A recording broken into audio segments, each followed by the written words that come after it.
Hey, what's up everybody, and welcome to this lesson. In this lesson, I'm going to be showing you different ways that you can go about approaching YouTube. So in this lesson, we're going to be covering what are outsourceable channels, what are personal brand channels, what are hybrid channels, and then I'm going to show you examples of each type of channel, and then I'm going to go over some of the pros and cons of each. So hopefully by the end of this lesson, I'll have helped you narrow down which type of channel you're going to be running. Now, outsourceable channels include list channels, for example, like top 10 videos, top 5 videos, videos of that nature. I'm sure you've seen them on YouTube. You've probably watched tons of list channels on YouTube and not even known it. And if you haven't watched it, you've probably seen them like in your recommended tab. And then also animation channels. And I'm going to show you some examples of each right here. So some examples of outsourceable channels.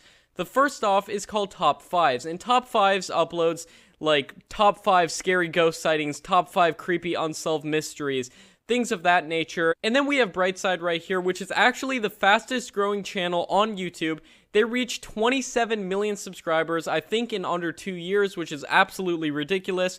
But as you can see, they upload videos like the top 3 exercises to tone up your legs, a tree in Germany as his own address and people write it for help, videos that are sure to get your attention, but the videos are completely outsourced. They pay other people to make these videos, and the reason that I know they're paying other people to make the videos is because they're releasing like 6 videos a day, and nobody in their right mind would be able to make 6 videos a day unless they, of course, they were paying other people to do the content creation for them, and that's actually what I do on most of my channels as well. So, another example of an outsourceable channel is called Mind Warehouse. Now, I came across this channel a while ago, and they do similar videos to Top 5s in that they do like top 10 videos, list videos, things like that.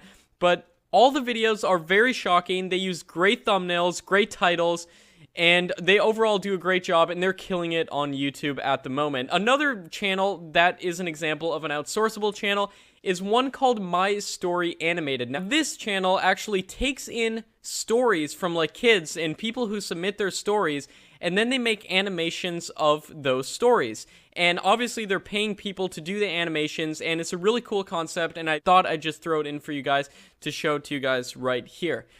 Here are some of the pros and cons of running an outsourceable channel. Now, I personally run 8 of these channels, like I said, and then I run 1 personal brand channel. We're going to be getting into that here in just a second. So, some of the pros of an outsourceable channel is that it is scalable. And what I mean by scalable is that you can actually pay other people to make the videos for you. Now, you could even pay other people to upload the videos for you, and this entire channel could be running on autopilot.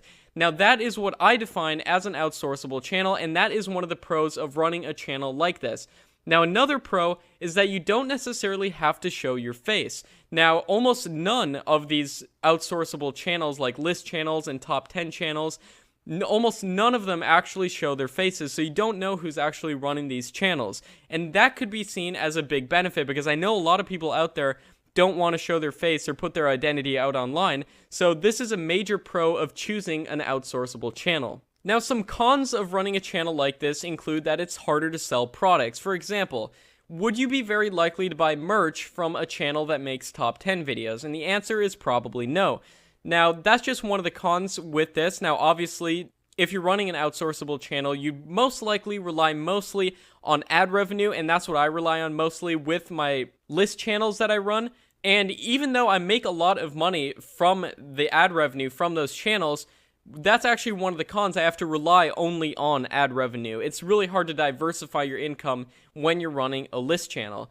Now, another thing you can always do in running list channels is you could build them up to a degree and then sell them. I know list channels that sell for hundreds of thousands of dollars, and if you're getting enough views and you have enough subscribers on your channel, you could build these channels and then sell them later off down the line. But that shouldn't necessarily deter you from starting one of these channels. I just want to make sure you're aware of the pros and cons of making a channel like this. Now, here are some examples of personal brand channels. Now, personal brand channels are when there's a personality behind the channel. So now some examples of channels like this: Make Money Matt, which is actually my personal brand channel, in which I make like business videos teaching people how I make money online and showing people that it really is possible to make a full-time income with YouTube. So that's my one personal brand channel. Like I said, I run 8 list channels and then 1 personal brand channel.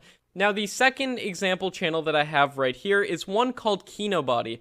Now, this guy basically just makes like intermittent fasting videos, workout videos, things of that nature. I'm sure you've seen tons of channels like this online. But then out the back end, he actually sells courses. So this is one of the main ways he monetizes this channel. It's one of the biggest benefits of this channel as well, which we'll be going over here in just a second. Now, the third example channel I have right here is one called Live on Purpose TV.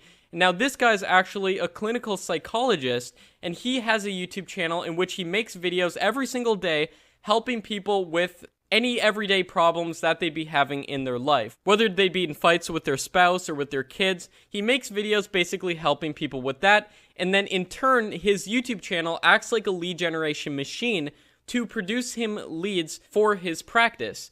Now, here are some of the pros and cons of running a personal brand channel. So the pros, like I said, is there's more trust and it's easier to sell products, and there's no way to monetize a channel like this. If you're familiar with the YouTube ad program, you have to have at least 4,000 hours of watch time and 1,000 subscribers on your YouTube channel to be able to make money through the ad program on YouTube. Now, this can be huge when you're starting out because you might not want to wait to get your channel monetized and to start making money from your channel. So that is one of the major benefits of making a channel like this. And later down in the course, we're going to be going over the best ways to actually monetize a personal brand channel as well, and the best ways of monetizing an outsourceable list channel. And I'll show you a ton of cool tips and tricks with that. Now, the cons of running a personal brand channel is that it is less scalable. Now, obviously, you can hire people to do some things for these types of channels. For example, you could hire people to edit your videos, but it's always going to require you to actually sit down and make the videos. Now, like I said, you can outsource some parts of it, but other parts are going to require your time. That is one of the cons of running a personal brand channel. But like I said, I've freed up so much of my time by outsourcing content creation for my bigger list channels that it's actually given me time to work on this personal brand channel, and I'm making a lot of money from this channel, and I'm going to show you the exact tactics I'm using to do so. Now, there's also something that I like to call hybrid channels. Now, what are hybrid channels? Hybrid YouTube channels are channels that don't fit in any specified categories. So these aren't outsourceable channels, and these aren't necessarily personal brand channels either. There's sort of a mix between both. Now, one of the example channels I have right here is called Improvement Pill. Now, Improvement Pill makes basically like whiteboard videos, but it's the same guy voicing every single video. So he sometimes tells stories about his life, and then he also makes videos about like how I learned to love myself, how I lose weight without even trying, videos like that. So they're basically self-help videos, and the reason I label this channel as a hybrid channel because it isn't necessarily a personal brand, and it isn't necessarily an outsourceable channel. Now, it's more outsourceable than a flat-out personal brand channel, but it always requires him to do the voiceover because the channel is based around him. So that's what I like to call a hybrid channel. So if you ever find a YouTube channel that you're thinking about cloning and making a similar one for yourself, always remember that it might not exactly fit within either a personal brand channel or an outsourceable channel. It might actually be what I like to call a hybrid channel. And there are many very successful YouTube channels in every single category. So I hope this helped you guys in choosing the way that you're going to go about approaching YouTube.